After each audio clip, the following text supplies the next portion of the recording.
윤석열 대통령이 해병대원 특검법에 대한 제2요구권을 행사했습니다. 국민의힘은 3권 분립에 따른 정당한 권리 행사라고 엄호했고 야당은 거부한 자가 범인이라며 강력하게 규탄했습니다.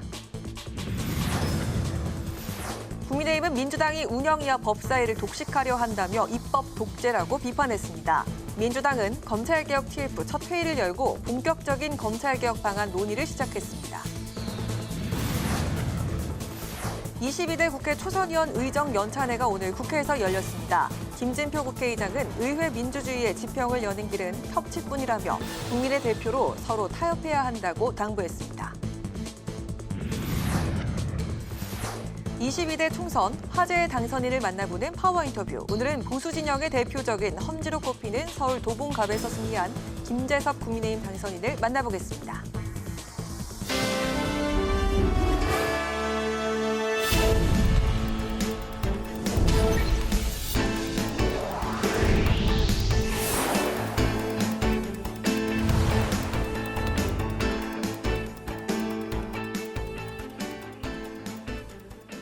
여러분 안녕하십니까? 5월 21일 화요일 국회 라이브 6 시작하겠습니다. 윤석열 대통령이 해병대원 특검법에 대해 제2요구권, 즉 거부권을 행사했습니다. 다시 국회로 돌아온 특검법은 오는 28일 21대 국회 마지막 본회의에서 재표결에 붙여질 예정입니다. 국민의힘은 정당한 권리 행사라고 옹호한 반면 더불어민주당을 비롯한 야당은 특검을 거부하는 자가 범인이라며 강력 규탄했습니다. 보도에 김희연 기자입니다. 지난 2일 더불어민주당 주도로 국회 본회의를 통과한 해병대원 특검법. 하지만 윤석열 대통령이 제2요구권, 이른바 거부권을 행사했습니다. 이번 정부 들어 10번째입니다. 거부권 행사에 여야의 반응은 극명히 엇갈렸습니다. 국민의힘은 최소한의 방어권이자 정당한 권리라고 주장한 반면 더불어민주당과 조국혁신당 등 야당은 본관 앞에서 규탄 대회를 열었습니다. 헌법에 보장된 권리입니다. 대통령제 국가에서는 권력 분립의 기반하에 견제와 균형을 위한 수단인 것입니다. 야당이 힘을 합쳐서 윤석열 정권의 이 독주와 오만을 심판하고 해병 특검법을 반드시 재의결하였습니다. 거부권 행사로 해병대원 특검법이 다시 국회로 돌아오면서 본회의에서 마지막 절차인 재표결에 붙여질 전망입니다.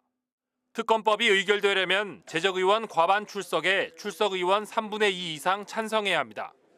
여당 의원 모두 반대표를 던지면 무산시킬 수 있지만 안철수 의원을 비롯한 일각에서 찬성표를 던지겠다고 밝힌 데다 무기명 투표로 이뤄지기 때문에 안심할 수 없는 상황입니다. 추 원내대표는 의원들과 개별 접촉을 하고 있고 당론 추진을 위한 단일 대우에 큰 이상 기류는 없다고 밝혔습니다.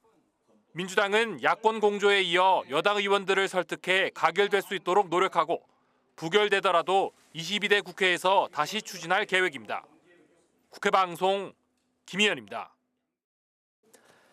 국민의힘은 더불어민주당이 국회 운영위원회와 법사위를 독식하려고 하는 것은 입법 독재와 다름없다고 비판했습니다.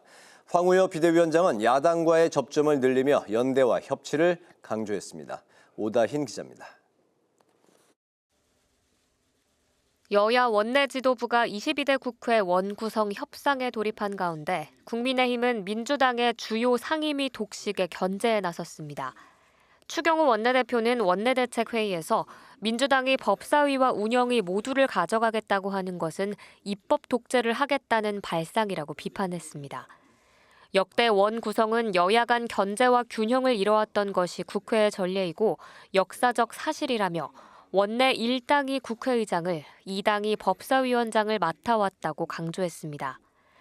또 국정 운영을 책임 있게 하기 위해 국회 운영위원장도 여당이 맡는 게 사회적 통념이라고 주장했습니다. 진정한 민주주의는 다수에 의한 일방통행이 아닌 여야 간 타협과 상생의 정신을 통해서만 실현될 수 있습니다. 다수가 소수를 오로지 힘으로 제압하려는 것은 민주주의 정신을 훼손하는 것입니다. 황우여 비상대책위원장은 허은하 개혁신당 신임 대표를 만나 정치적 연대를 강조하며 우군 만들기에 주력했습니다. 황 위원장은 국민의힘과 개혁신당이 지향하는 가치가 같다며 협조할 것은 협조하고 공조할 것은 공조하자고 말했습니다. 두 당이 모두 지향하는 가치가 자유민주주의 가치, 또 자유시장 경제에 기반을 하시고 또 약자와 또 어려운 사회의 모든 것을 돌보겠다는 것이 저희하고 이념적으로 같은 입장이시기 때문에 황 위원장은 서울 국립현충원에서 전직 대통령 묘소를 참배하고 이명박 전 대통령을 예방했습니다. 이 전 대통령은 일치된 여당의 모습을 보여달라고 당부한 것으로 전해졌습니다. 황 위원장은 모레 노무현 전 대통령 추도식에 참석한 뒤 문재인 전 대통령도 예방합니다. 국회방송 오다인입니다. 더불어민주당이 22대 국회 개원을 앞두고 검찰개혁 TF를 출범시켰습니다. 민주당은 검찰의 수사권과 기소권을 분리하고 중대범죄수사청 설치를 담은 검찰개혁 입법에 속도를 내겠다고 다짐했습니다. 이소희 기자가 보도합니다. 더불어민주당 검찰개혁 TF가 첫 회의를 갖고 오는 7월까지 개혁 법안을 마련하겠다고 밝혔습니다. 21대 국회에서 완수하지 못한 검찰개혁을 22대 국회 개원과 동시에 속도를 내겠다는 겁니다. 박찬대 원내대표는 미완의 검찰개혁이 민생경제에 영향을 미치고 있다고 목소리를 높였습니다. 21대 국회는 검찰개혁을 실질적으로 완수하지 못했습니다. 그 결과 지난 2년간의 대한민국은 검찰에 의한 검찰을 위한 검찰 독재 국가로 변했습니다. TF 팀장을 맡은 김용민 원내수석 부대표는 검찰의 수사권과 기소권의 완전 분리와 수사권을 이관할 중대범죄수사청 설치를 추진하겠다고 밝혔습니다. 지난 2022년 박병석 전 국회의장과 여야 원내대표가 마련한 검찰개혁 합의안을 꺼내들면서 민주당의 검찰개혁 의지를 거듭 강조했습니다. 이 합의가 이행됐다라고 하면 1년 6개월 뒤에는 중수청이 시행됐고 출범했고 지금 검찰의 수사권은 완전 폐지됐어야 합니다. 우리 더불어민주당은 이 합의를 지키고 그 정신을 이어가기 위해서 22대 국회에서는 최선을 다할 것입니다. TF는 22대 국회가 민생과제에 더욱 집중할 수 있도록 오는 10월 국정감사 전까지 검찰개혁을 마무리 짓겠다는 계획을 세웠습니다.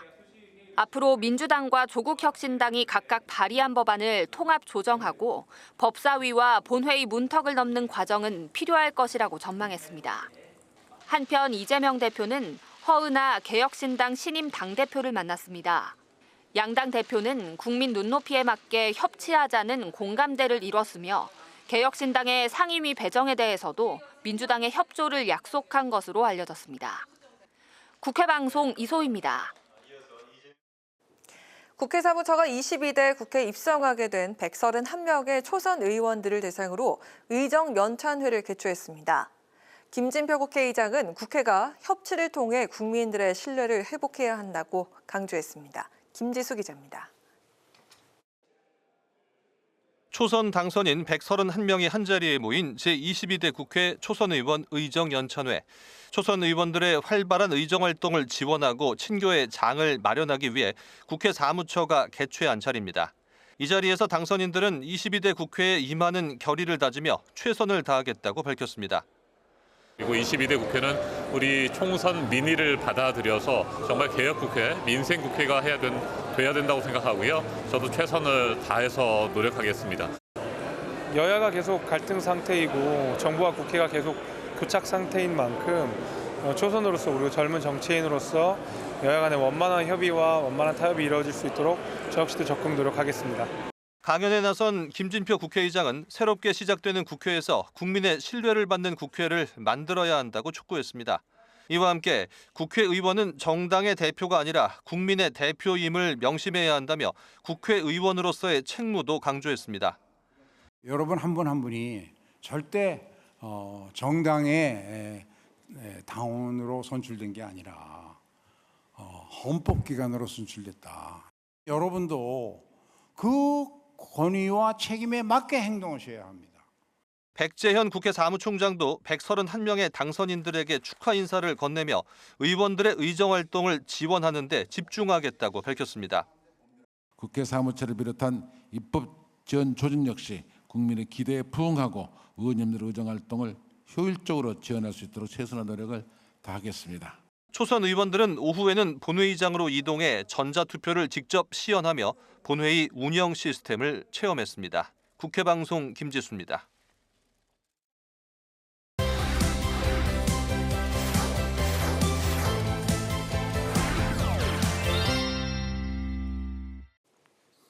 네, 오늘 이슈픽 서완한 객원 기자와 함께 해병대원 특검법에 대한 대통령의 거부권 행사부터 이야기를 나눠보겠습니다. 서완한 기자 어서 오십시오. 네, 안녕하십니까? 네, 반갑습니다.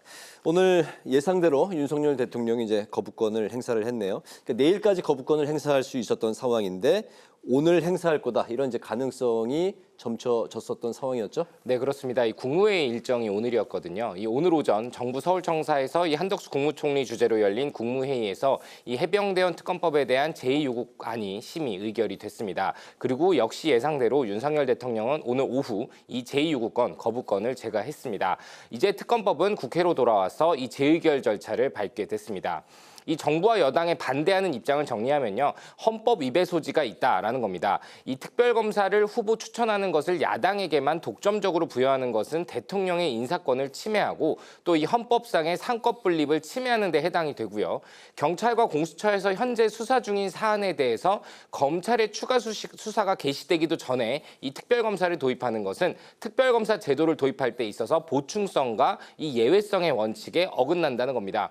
이 법무부도 이 국무회의 직후에 이 보도자료를 곧바로 내고 이 거부권의 필요성을 설명하는 자료를 내며 강조를 했습니다. 네. 윤석열 대통령 지난 취임 2주년 기자회견 때 현재 경찰과 공수처의 수사가 진행 중인 만큼 이 결과를 지켜보자라는 취지로 얘기를 한 바 있는데 결국 그 흐름대로 진행되는 겁니다. 네, 공수처장이 이제 취임하면 이제 수사의 속도를 내게 될 텐데 그럼에도 민주당은 그동안 공수처 수사가 이제 미흡했다. 그래서 믿지 못하겠다. 그렇기 때문에 이제 재의결이 이제 부결될 때도 22대 국회에서 다시 특검을 추진한다.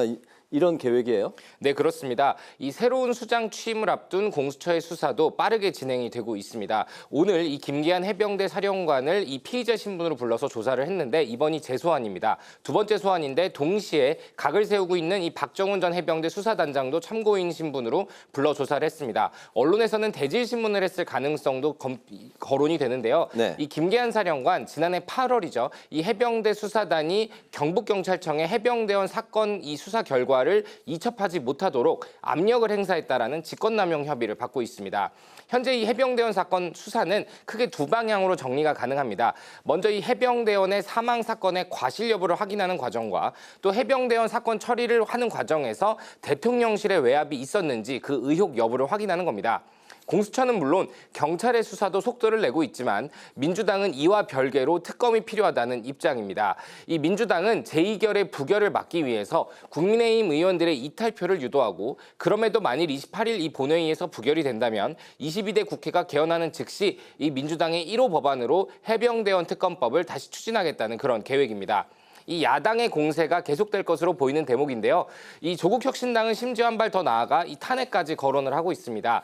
대통령실이 이 해병 순직 사건의 수사 외압 의혹에 연루된 점이 이 탄핵 소추의 근거라는 게 조국혁신당의 주장입니다. 그렇군요. 다음 이슈로 넘어가도록 하죠. 여야 지도부가 오늘 22대 국회 원구성에 대해서 이제 협의를 했는데 현재 여야 모두 놓치지 않겠다고 하는 법사위와 운영이 그 중요성과 의미를 좀 짚어볼까요? 네, 말씀해주신 것처럼 이 현재 여야가 가장 신경전을 펼치고 있는 바로 두 자리가 바로 법사위원장과 운영위원장입니다.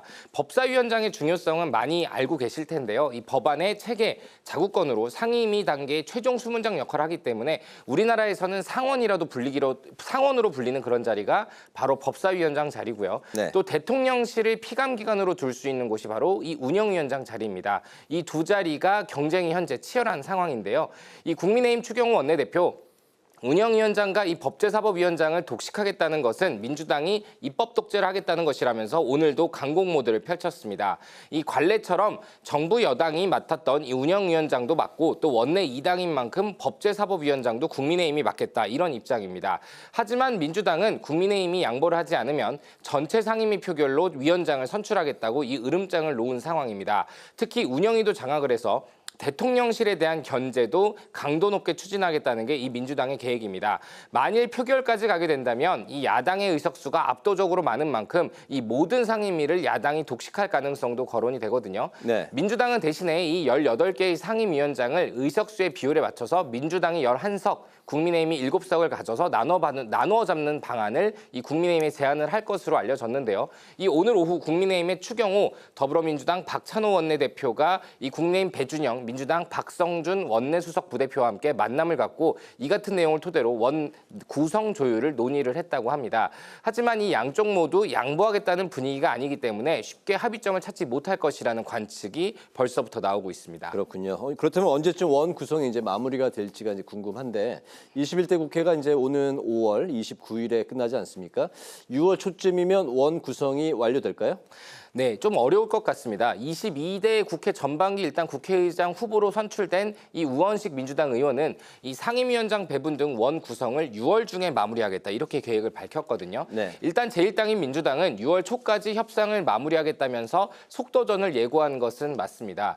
일단 근데 우원식 국회의장 후보의 입장을 정리해보겠습니다. 라디오에 출연해서요, 이 개원 협상 시한에 대해서 6월 중으로는 끝내야 하지 않겠냐 이렇게 답을 했거든요.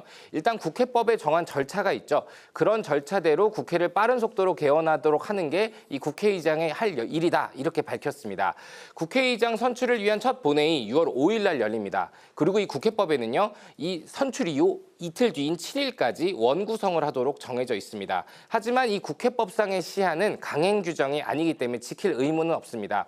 때문에 민주당이 얘기하는 6월 초보다는 이 우원식 의원이 언급하는 6월 중에 이뤄지는 게 현실적으로 더 가능성이 높다 이런 분석이 나오는 이유입니다. 이 13대부터 현재 21대까지 법적 시한이 준수된 전례는 한 차례도 없기도 합니다. 네. 심지어 21대 후반기 국회는요 53일 만에 정상화가 됐었죠. 이는 1987년 민주화 이후 후반기 국회 중에서는 세 번째로 늦은 개원이기도 했습니다. 또 1998년도에 25대 국회 때는 국무총리 임명동의 갈등 때문에 79일이나 늦어졌고 2018년도 20대 국회 때는 이 상임위원장 배분 의견 지금과 비슷하죠. 57일 동안 소요가 됐던 적이 있습니다. 때문에 이번 22대 때에도 빨라도 6월 중선, 늦으면 이 7월 초쯤에는 돼야지 이 원구성이 마무리되지 않겠냐 이런 관측이 나오고 있습니다. 21대 국회는 이제 결국 이제 그 민주당이 다 가져갔는데 이번 22대 국회에 여야 협치가 과연 이루어질 수 있는지 첫 번째 그 시험대가 될 수 있겠네요. 오늘 그 이슈픽 여기까지 듣도록 하겠습니다. 서완한 개건 기자와 함께했습니다. 수고했습니다.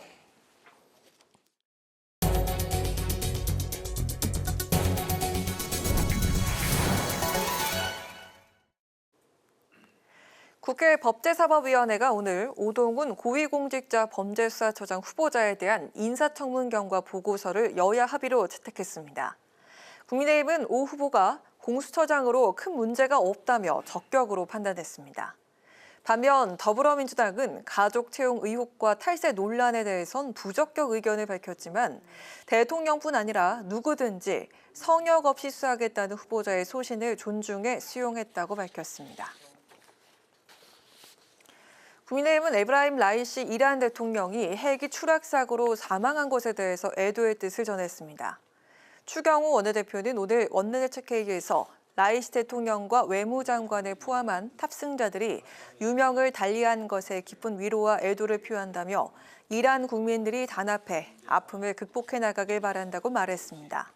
또 우리 정부의 지역의 상황을 면밀히 주시하고 현지 국민들의 안전을 지키는 데 모든 외교적 노력을 기울여달라고 당부했습니다.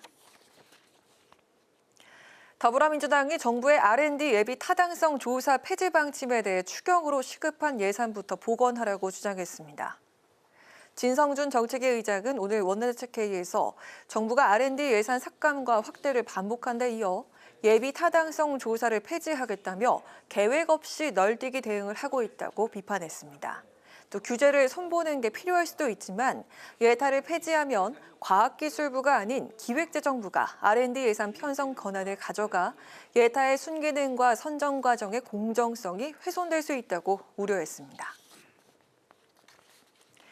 조국 혁신당은 정부의 해외 직구 정책 혼선 논란에 대해서 대통령 보고 없이 추진했다면 중대 감찰 사항이라고 지적을 했습니다. 배수진 조국 혁신당 대변인은 윤석열 대통령이 직접 보고받지 않은 정책이었다는 대통령실의 해명을 두고 중요 민생 정책이 대통령 보고와 당정 협의도 없이 이뤄진 거냐며 대통령 패싱이거나 꼬리 자르기라고 주장을 했습니다. 그러면서 대통령실이 정책 수립과 철회 등 모든 과정을 조사해 공개하라고 촉구했습니다.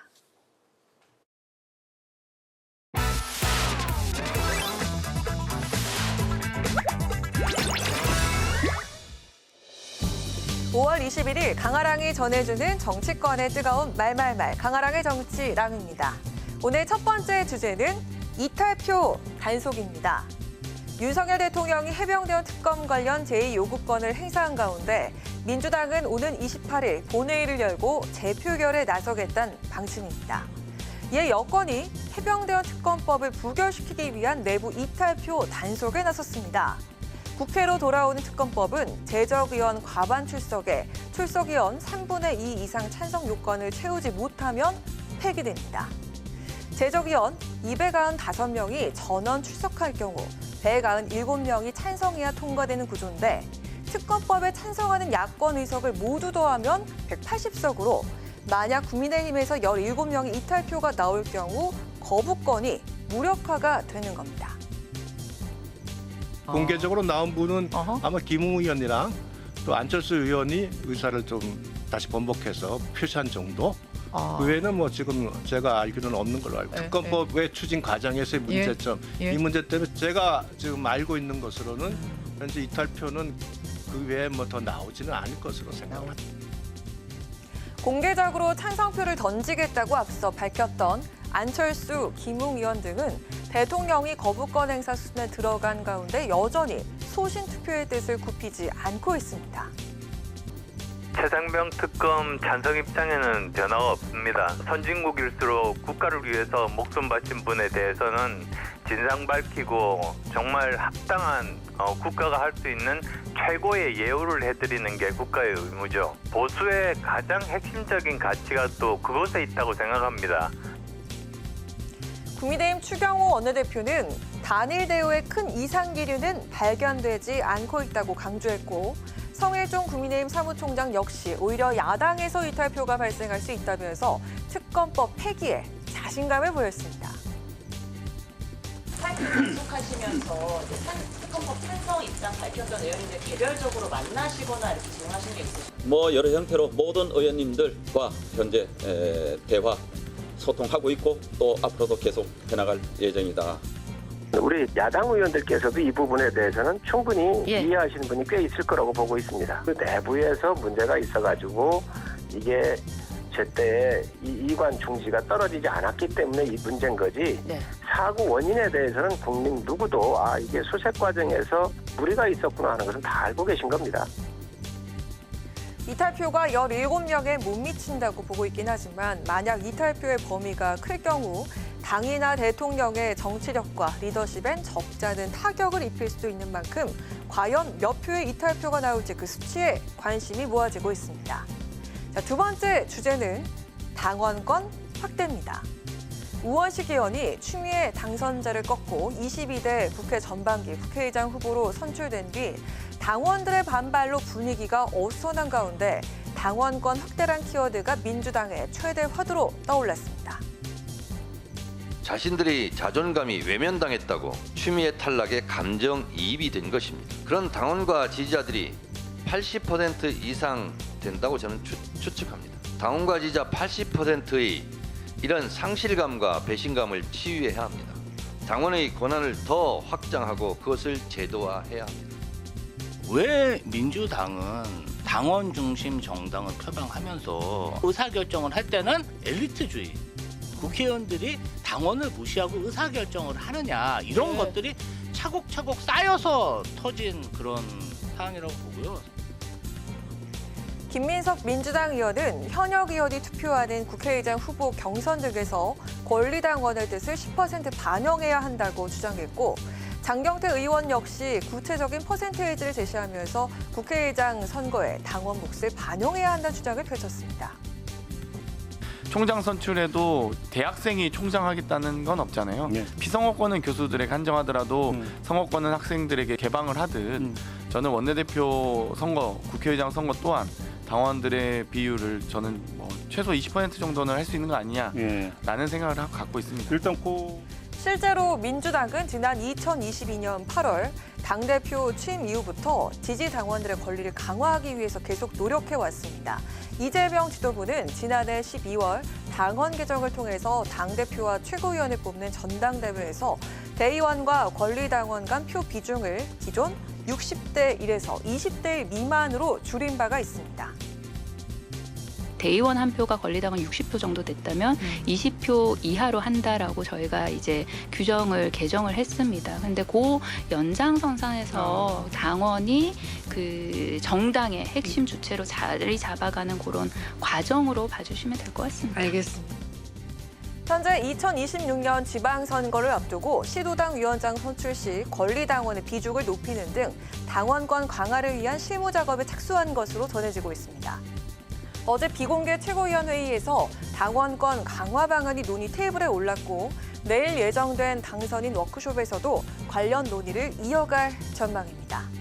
당원권 확대가 과연 당원들의 불만을 잠재우고 만족감을 줄 수 있는 방안이 돼 지지 기반을 다지는 또 다른 계기가 될지 아니면 확장성의 한계를 가져와 결국 중도층 이탈로 이어질지 강성 지지층 달래기의 그 향후 효과에 귀추가 주목됩니다. 지금까지 강아랑의 정치랑이었습니다. 나도 범죄자들은 아니지 않습니까?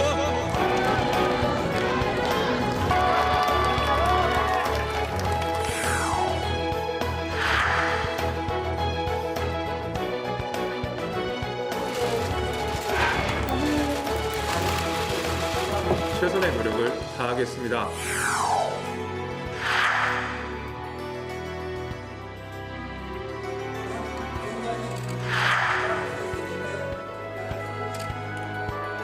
국민들께 진심으로 감사한 마음 가지고 네, 22대 국회의원을 미리 만나보는 파워 인터뷰 화제의 당선인. 오늘 모실 주인공은 서울 강북권에서 유일하게 승리한 여당 정치인입니다. 국민의힘 김재섭 당선인 모셨습니다. 반갑습니다. 안녕하세요. 반갑습니다. 오랜만입니다. 반갑습니다. 여기 스튜디오 친정같이 느껴지시죠? 저희 이 바로 그 국회 라이브 6 그러니까요. 고정 패널 한 1년 하셨고 네. 재작년까지 하시다가 맞습니다. 바빠지면서 네. 저희를 떠나셨고. 제가 원래 별명이 도봉구가 나온 스타에서 도나스인데 네. 사실 진정한 보면 이제 도나스가 되신 것 같아요. 국회 방송에 나온 스타 국나스죠? 도나스로 좀 바꿔야 되는 게 아닌가 그런 생각이 좀 갑자기 들었습니다. 네. 겹경사 소식도 있고 이제 도봉갑에서 이제 승리를 하셨고 네. 지난달 30일에 첫 달. 예. 지금 한 이제 한 3주 정도 됐나요? 그렇습니다. 22일 차 됐으니까 이제 한참 밤에 잠 안 잘 그 시기입니다. 와, 4월 2024년 4월은 잊지 못하겠네요. 그렇죠. 국회의원 당선도 됐고 첫 달도 얻었고. 그렇죠. 이제 인생에서 제일 중요한 두 가지가 한 번에 딱 생겨가지고 뭐 겹경사라면 겹경사고. 네. 근데 이제 국회의원 당선된 때는 한 반나절 정도 좋고 그 이후로는 사실 무거운 마음이 더 많았었거든요. 그러니까 막 해야 되는 것도 있고 당에서 주어진 역할도 있을 거고 또 주민들이 기대하는 역할도 있을 거고 이제 그러다 보니까 어깨가 좀 무거웠는데 네. 30일 날 딸을 낳고 나서는 잠 못 자는 것 빼고는 다 좋습니다. 지금이 육아로 가장 힘들 때죠? 네, 지금 정말 잠 못 자는 고통이 아주 극심하더라고요. 네, 목이 쉰 게 낫질 않습니다. 네. 근데 또 굉장히 지금 스케줄은 더 바빠지셨을 것 같고 당선된 그렇죠. 이후에 그렇죠, 그렇죠. 네, 요즘 어떻게 지내셨어요? 요새는 이제 한참 아이 태어나서는 아기 돌보는 게 좀 집에서는 많았고 뭐 인터뷰가 좀 많았어서 인터뷰를 좀 했고 네. 뭐 초선 오늘 연찬회가 있어서 오늘은 연찬회 하고 이런 당 일정이나 아니면 인터뷰 일정이나 그다음에 지역 분들한테 인사드리는 일정 이런 걸로 거의 뭐 선거 때랑 비슷하게 바쁘게 살고 있습니다. 오늘 저희 방송 끝나고도 바로 인터뷰가 잡혀 있으시다고 네, 해서 그렇습니다. 저희가 47분에 정확히 끝내드릴게요. 알겠습니다. 네. 오늘 저희 프로그램 정말 지분이 막대합니다. 아까 앞서 리포트에서도 초선 연찬의 인터뷰도 또 나오시고 네. 화면상에서도 상당히 자료화면으로 많이 나오시더라고요. 네. 네, 또 이렇게 바쁘게 보내고 계신데 또 그 선거 기간 동안 구호를 다시 살펴보면 잘 키운 도봉의 맏아들 그리고 4대째 도봉구민 이번에 또 새로 나온 딸까지 해서 4대째 도봉구민이다라는 그런 말이죠. 그만큼 그 지역구에 대해서 누구보다 정말 더 잘 알고 있는 그런 당선자가 아닌가라는 그런 네. 생각이 드는데 자 그렇다면 도봉갑에서 가장 시급한 현안 그리고 4년 임기 동안 꼭 해결하고 싶은 과제가 있다면 어떤 게 있을까요? 저희 지역에서 가장 시급한 문제는 결국 교통 문제입니다. 그러니까 도봉구가 서울임에도 불구하고 특히 제가 있는 도봉구 갑 지역구 같은 경우에는 사실상 지하철 2개역으로 도봉구 주민들이 거의 다 이용을 하게 되거든요. 뭐 3개가 있긴 하지만은 그러다 보니까 늘 교통체증, 지하철도 어렵고 그다음에 버스로 나가는 길도 늘 막히고 동부간선도로 막히고 하다 보니까 이 교통 문제가 가장 시급한 문제고 다행히 2028년에 저희 지역을 지나가는 GTX 신호선이 개발이 되면서 그 고속철도 노선으로 저는 SRT나 KTX까지 유치를 해가지고 네. 지금에 있는 교통 문제들을 어느 정도 해결할 수 있도록 하는 것이 제 첫 번째로 지역구에서 하고 싶은 일이고요. 두 번째로는 조금 관심사가 최근에 좀 바뀌었는데 앞서 저희가 말씀 나눈 대로 딸이 태어나다 보니까 네. 이 아이를 키우는 게 얼만큼 힘든 일인지 그리고 대한민국 저출산이 왜 이렇게 심각한지를 몸소 체험하고 직접 있습니다. 체험하셨군요. 그래서 제가 삶의 현장에서 느끼고 있는 여러 가지 육아 문제들 이런 고충들을 네. 어떻게 해야 정치적으로 풀어낼 수 있을지를 현장에서 경험한 것을 바탕으로 좀 적극적으로 저 의정활동 내에 반영할 생각입니다. 네, 이제 3주밖에 안 됐는데 그렇죠. 벌써 사람들이 왜 출산을 꺼려하고 기피하는지 벌써 체감을 하셨어요? 그렇습니다. 왜냐하면 당장 이제 아내가 둘이 살던 집이 네. 아이가 태어나는 순간 좁기 시작해서 그 바로 있는 옆 아파트로 제가 이사를 갔거든요. 네. 이사까지 이제 하셨어요? 이사를 가다 보니까 신생아 그 대출이라고 하는 것이 주택 대출이라고 하는 것이 이게 생각보다 실효성이 크지 않겠구나라는 문제. 그러니까 주거 문제도 벌써 나온 것이고요. 그다음에 뭐 조리원에 있을 때도 마찬가지고 그 이후에 그 서울시에서 지원하는 베이비시터가 9시부터 6시까지 하니까 사실 저녁 때는 거의 이제 산모들이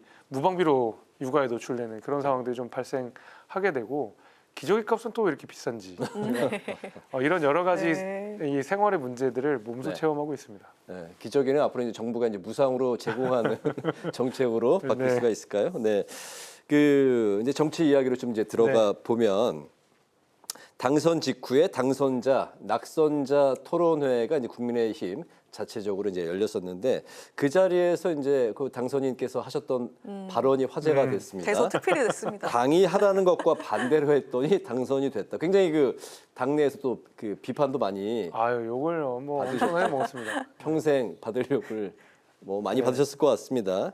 그때 이제 2조 심판 뭐 이런 거를 전혀 안 했고 당에서 보낸 현수막도 전혀 걸지 않았다. 그렇게 이제 발언을 하셨었는데 이번에 그 총선 패배 이후에 총선 백서를 지금 발간을 하고 있는 준비하고 있는 중인데 그 안에 한동훈 전 비대위원장에 대한 이제 책임 부분 그리고 이제 발간 시기를 두고 여러 이야기가 나오고 있습니다. 총선 백서는 그렇다면 이제 발간 시기가 좀 언제가 적절하고 그리고 또 그 안에는 좀 어떤 내용이 담겨야 될까요? 저는 총선 백서가 타이밍을 고려해서는 안 된다고 생각합니다. 그러니까 완성이 되는 순간 바로 발표를 해야 되는 게 맞는 것 같고요. 저는 적어도 총선 백서만큼은 정무적인 판단들이 들어가면 안 된다고 보거든요. 왜냐하면 정말로 누가 잘못을 했고 누가 잘했는지를 따져보고 그걸 적나라하게 드러내는 역할들이 총선 백서 TF에서 해야 되는 일이지 언제가 타이밍이 좋을까 내지는 어떤 내용이 담기면 이게 뭐 정치적인 외풍을 안 받을까라고 고민하는 순간 사실은 다룰 수 있는 게 아무것도 없어집니다. 뭐 한동훈 책임론도 말씀하셨고 뭐 대통령실에 대한 책임도 우리가 따져봐야 되겠지만은 이 총선 백서 TF가 처음에 이제 출범을 할 때 제가 당이랑 반대되는 이야기를 했다는 바로 그 자리에서 총선 백서 TF에는 성역이 없어야 된다는 이야기를 동시에 같이 했거든요. 어떤 문제든 논의해야 되고 그 논의가 충분히 이루어지면 그것이 언제든지 간에 발표가 해야 된다고 봅니다. 이런 정무적인 고려는 없어야 된다고 봅니다. 여기에서는. 네. 또 지난달 국민의힘 그 3040 소장파 모임인 천목회가 결성이 됐습니다. 당선인께서는 그 미래연대 업그레이드 버전이 되길 기대한다 이렇게 언급을 하신 걸로 기억을 하고 있는데 22대 국회에서 천목회는 구체적으로 좀 어떤 역할을 하게 될 것으로 기대하면 좋을까요? 저는 우리 국민의힘에 그리고 나아가서는 우리 국회 정치에 샘물 같은 존재들이 됐으면 좋겠습니다. 그러니까 지금 정치가 너무 뭐 구태하다, 너무 말 그대로 기성세대들의 전유물이다 이런 얘기들이 많이 있는데 물론 이분들은 낙선한 분들이기도 하지만 각자가 각자 영역에서 잘 커리어를 닦아왔고 때로는 정치 활동으로서 자신의 입지를 드러냈던 분들도 있기 때문에 이런 분들이 정말 맑은 샘물처럼 우리 정치권에 좋은 어떤 영향을 가져올 수 있는 그런 단체로 발전하면 좋을 것 같고요. 저는 물론 낙선자는 아니지만 이들이 국회 내에서 활동할 수 있도록 나아가서 정치권에서 활동할 수 있도록 제가 실무적인 지원은 아끼지 않을 생각입니다. 그렇군요. 오늘 그 윤석열 대통령이 해병대원 특검법에 대해서 이제 예상대로 거부권을 행사했습니다. 범야권이 이제 오는 28일에 열릴 이제 21대 국회 이제 마지막 본회의에서 재의결을 추진하겠다 이제 그런 입장인데 국민의힘이 그렇기 때문에 이제 이탈표를 막기 위해서 내부 단속을 하고 있는 상황이고 이번 사태 이제 해병대원 특검법 사태 어떤 그 입장이시고 또 어떻게 지켜보셨는지 그리고 28일 본회의 재의결을 앞두고 국민의힘 당내 분위기가 궁금하거든요. 원래 이제 지금 이 원내 분위기는 굉장히 1년 중에서 가장 한산한 오히려 4년 중에 가장 한산한 때가 지금이라고 하거든요. 그럴 것 같아요. 예, 이제 저는 아직 등원을 안 했으니까 당선자 신분이고 이제 국회의원들 역시도 임기를 이제 며칠 앞두지 않은 상황이기 때문에 가장 한산한 시기인데 매우 긴장감이 맴돌고 있는 상황이다 이렇게 이야기를 들었습니다. 당연히 제 재표결 때문일 텐데요. 저는 이제 이런 입장을 갖고 있습니다. 지금 민주당에 밀어붙이는 방식으로는 적절하진 않죠. 절차적인 정당성을 훼손하는 건 맞습니다. 특별히 그 중에서 내용면에 있어서도 특별 검사를 추천하는 면에서 민주당 일변도로 간다든지 그다음에 수사 범위를 무한정 확대한다든지 이런 것들은 저도 동의하기는 어렵지만은 그렇다고 해서 국민의힘이 이 최상병 특검 관련돼서는 너무 안일한 태도로 간다든지 아니면 너무 폐쇄적인 태도로 이건 무조건 안 된다라고 가서는 안 된다고 보거든요. 어쨌든 우리 장병이 돌아가신 사건이고 국민적인 관심도가 굉장히 높은 사건이기 때문에 오히려 국민의힘 쪽에서 먼저 우리가 이러이러한 수정안을 내보겠다. 이런 문제들을 국민들께서 파헤치라고 그리고 또 진상을 규명하라고 요구하시는 거면 국민의힘이 나서서 먼저 수정안 제출할 수 있다고 봅니다. 특별검사 임명은 뭐 고루 공히 같이 뭐 절반씩 하자 내지는 수사 범위는 어디까지 해서 정확하게 우리 판단을 내서 언제까지 정확한 결론을 내려보자. 이 정도의 제안을 국민의힘에서 먼저 한다 그러면 국민께서도 납득할 것이고 국민의힘 입장에서도 납득할 만한 이 특검으로 진행할 수 있다고 보거든요. 대통령께서도 수사가 미진하면 특검을 먼저 제안하겠다고 하였던 만큼 특검을 무조건적 반대하는 것만이 능사는 아니라고 생각합니다. 일단 공수처 수사를 좀 더 지켜봐야 한다. 뭐 병행을 해야 되면 병행을 해야 된다고도 저는 보는데 아직 뭐 수사가 다 끝나진 않았으니까 그걸 지켜보는 입장이 이제 국민의힘 입장인 거고 저는 국민적인 관심도가 높기 때문에 너무 기다리기보다는 우리가 먼저 수정안을 제출해 보자라는 조금 더 전향적인 입장입니다. 저는 이제 궁금한 게 21대 국회 마지막 날이 이제 29일이지 않습니까? 막 바로 하루 남겨두고 이제 표결이 있는 거예요. 방금 말씀하셨듯이 원래는 국회가 이제 그 막을 내리기 직전 지금이 가장 한산한 시기라고 했는데 그렇다면 국민의힘 현 21대 의원들이 표결에 그날 많이 참석을 할까요? 분위기가 어떻습니까? 참석을 해야죠. 뭐 거의 빠짐없이 하는 분위기인가요? 그것까지는 모르겠습니다만은 추경호 대표께서 이른바 표단속을 지금 하고 계신다는 이야기는 좀 들었고 그것보다 더 중요한 것은 유종의미라는 것이 있지 않습니까? 거기서 찬성표를 던지든 반대표를 던지든 마지막 본회의장에서 출석하는 날이라고 한다 그러면 저는 국민의힘이든 더불어민주당이든 나와서 자신의 소신껏 투표를 할 거라고 봅니다. 네, 22대 국회 또 원구성에 대해서 국민의힘과 민주당이 법사위원회 운영위원회 이걸로 힘겨루기를 하고 있는데 협상 기간 이틀 정도 남았습니다. 과연 어떤 결과가 나와야 할까요? 지금 민주당의 태도라고 한다 그러면 법사위원장이나 운영위원장 전부 양보하지 않을 것 같다는 생각은 드는데 뭐 대단히 우려스럽습니다. 물론 의석수대로 상임위원장을 배분하는 것까지는 관행대로 간다고는 하지만 보통 소수당에게, 그러니까 제2당에게 늘 양보해왔던 법사위원장이랑 운영위원장을 이런 식으로 그냥 관행을 깨가면서까지 민주당이 독점하는 것이 과연 옳으냐는 질문을 해야 될 것 같거든요.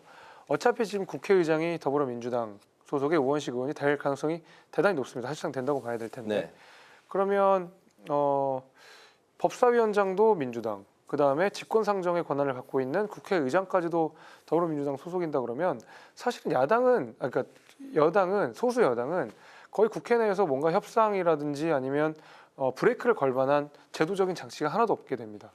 저는 그런 의미에서라도 우리 국회가 이번 총선 민심이 더불어민주당에게 힘을 실어준 것은 맞지만 그렇다고 해서 일당 족제 방식으로 모든 법안을 일사천리를 통과시키라는 명령을 주신 건 아니라고 생각하거든요. 적어도 백성남짓한 국민의힘과도 충분히 협의하라는 명령이라고 저는 생각하는데 법사위원장이 국회의장까지 독점하게 되는 민주당은 사실상 100석이 넘는 국민의힘을 무시하겠다는 처사처럼 들려서 저는 이 국회가 지켜온 오랜 관행들을 이렇게 민주당이 깨는 것을 보고 대단히 안타깝다고 생각합니다.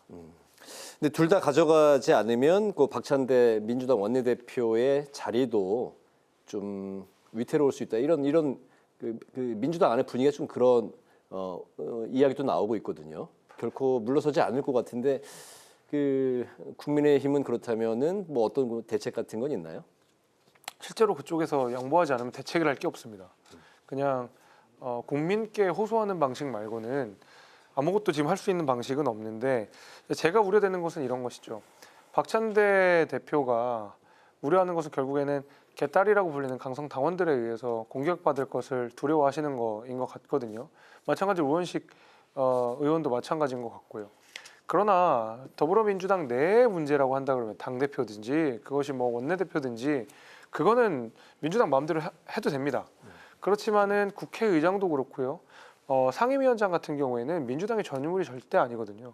그거는 국회의 모든 구성원들이 합의를 해서 만들어내는 자리고 국회의장은 심지어 헌법기관이기 때문에 민주당의 의석수 맘대로 그다음에 당원들 맘대로 좌지우지할 수 있는 문제는 아니라고 생각하는데 네. 거기에 휘둘린다고 한다 그러면 민주당의 정치인들 역시도 저는 비판받아 마땅하다고 생각합니다. 알겠습니다. 6월 중에는 이제 원 구성 협상이 완료될 것으로 이제 전망이 되고 있고 또 국민의힘의 현재 원내 대표단에 속하시기 때문에 이 문제도 또 앞으로 깊숙이 또 관여를 하실 것 같습니다. 저희가 이제 계속해서 지켜보기로 하고요.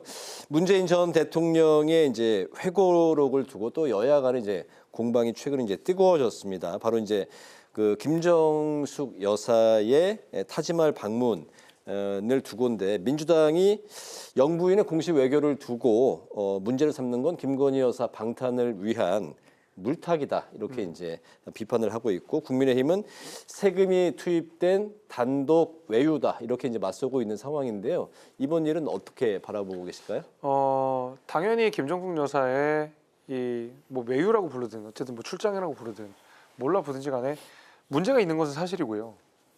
근데 저는 더불어민주당이 자초한 일이 분명히 있다고 생각하는 게 모든 현안에 대해서 지금 다 특검을 주장하고 있거든요. 민주당이 뭐 김건희 특검법, 뭐 최상병 특검법부터 시작해가지고 심지어 누구는 한동훈 특검법까지 이야기하시는 분들이 그러니까 모든 뭐 수사가 끝나지도 않은 대부분의 상황에 대해서 약간의 정치적 의혹이 있는 모든 사안에 대해서 특검부터 들고 나오는 거는 그러니까 예배성, 그러니까 보충성의 원칙에서 명백히 반하는 지금 일들을 지금 민주당이 하고 있는 겁니다. 그렇게 되면 나쁜 선례들을 계속 남기게 되는 거고 툭하면 모든 것을 다 특검법으로 의율하려고 하는 관행이 아마 자리 잡힐 거라고 저는 그전에도 이야기했고 여전히 그 모양이 되게 되는 겁니다. 이게 공수가 그냥 바뀐 거거든요. 예를 들면은 이것도 미진한 것 같다. 게다가 권력형 범죄인 것 같다. 권력이 이 사실을 무마한 것 같다라고 저희가 주장하면 민주당이 김건희 여사 특검법, 뭐 한동훈 특검법 이런 것들을 주장하는 논리와 하등 다르지 않습니다. 저는 이렇게 특검이 뭐 남용되고 남발하는 것 자체가 좋은 현상이 절대 아니라고 보고 이 문제는 뭐 다시 한번 우리가 되짚어보아야 될 필요가 있고 배현진 의원이 이 문제를 잘 지적하고 있는데 오히려 저희가 특검이 주장한다 그러면 민주당이 이걸 뭐라고 반대할지 저는 그게 궁금합니다. 물타기라는 말밖에 지금 못하고 있거든요. 네, 그 김재섭 당선인 SNS를 보니까 정말 그 학생 청년층들에게 인기가 아주 많더라고요. 네. 매일매일 SNS로 소통하는 그런 모습도 보여주시고 또 젊은 정치인으로서 강렬한 인상을 주시면서 또 권내 입성하지 않나라는 생각이 드는데 그만큼 국민들, 지역 주민들 기대가 상당히 큰 것 같습니다. 네. 자, 그렇다면 마지막으로 22대 국회에서 본인이 이루고 싶은 목표가 있다면 어떤 게 있을까요? 제가 처음에 말씀드린 것처럼 그 저출산 문제의 원인이 무엇인지를 조금 깊이 있게 들여다보고 싶습니다. 저는 저출산 문제라고 하는 것이 볼링으로 비유를 하면 12개 핀을 다 넘어뜨려야지 겨우 저출산 문제가 해결된다고 생각하거든요. 그러니까 다시 말하면 한 12개 이상의 사회 문제가 겹겹이 쌓여서 저출산이라고 하는 사회 현상이 일어났다고 생각합니다. 그렇기 때문에 여러 개의 사회 현안들을 다 풀어야 되는 저한테는 숙명이 있는 것이고 네. 다만 저희가 볼링 칠 때 킹핀이라고 불리는 것들이 있지 않습니까? 이걸 넘어뜨리면 12개가 다 넘어지는 그게 뭔지에 대한 고민을 좀 해볼 생각입니다. 제 생각엔 아마 그게 주거 문제인 것 같은데 저출산 문제를 해결하는 가장 중요한 어떤 포인트인 주거 문제에 대해서 조금 천착해보고 싶다. 당연히 이제 저출산 문제를 해결하기 위한 전제 조건으로서요. 그것이 제가 30대의 국회의원 그리고 지금 막 아이를 낳고 저출산 문제가 왜 일어나는지를 현실로 맞닿는 저에게 주어진 특권이자 의무라고 생각합니다. 저는 그 문제를 좀 천착해보고 싶습니다. 앞으로도 계속해서 활발한 SNS 소통 하실 건가요? 그럼요. 국회 방송에도 또 불러주십시오. 본인의 그 정치인으로서 가장 큰 그 김재섭으로서 가장 큰 강점은 뭐라고 생각하십니까? 저희 뭐 한결같다는 게 아마 그나마 제일 강점이 아닐까 싶습니다. 뭐 제가 제 스스로 이야기가 좀 민망해서 그렇긴 한데 처음 정치를 시작할 때랑 지금이랑 마음가짐이나 아니면 어떻게 해야 되겠다라는 뭐 구체적인 면에서는 좀 다르지만은 그 마음가짐만큼은 처음 정치를 했을 때랑 지금이랑 같은 것 같고 그 진심을 아마 지역 주민들께서 알아주신 게 아닌가 이렇게 생각이 됩니다. 네, 이번 그 총선에서 가장 그 인상적인 지역구가 바로 이준석 당선인, 김재섭 당선인 이렇게 두 당선인을 꼽는 경우가 아주 많이 있더군요. 국가적으로는 저출산에 대한 그 어떤 주거 문제 해결, 또 지역적으로는 교통 문제 해결 가장 당면한 과제를 이제 꼽아 주셨는데요. 제가 아까 약속대로 47분에 끝내드린다고 했는데 딱 지켰죠? 네, 감사합니다. 네, 22대 총선 화제의 당선인을 만나보는 파워 인터뷰. 오늘은 서울 도봉갑의 김재섭 당선인과 만나서 말씀을 들어봤습니다. 저희 국회 방송도 이제 친정이니까 앞으로도 자주 출연해 주시고요. 22대 국회 활동도 저희가 열심히 지켜보겠습니다. 말씀 감사합니다. 고맙습니다. 오늘 국회 라이브 6 여기까지입니다. 시청해주신 여러분 고맙습니다.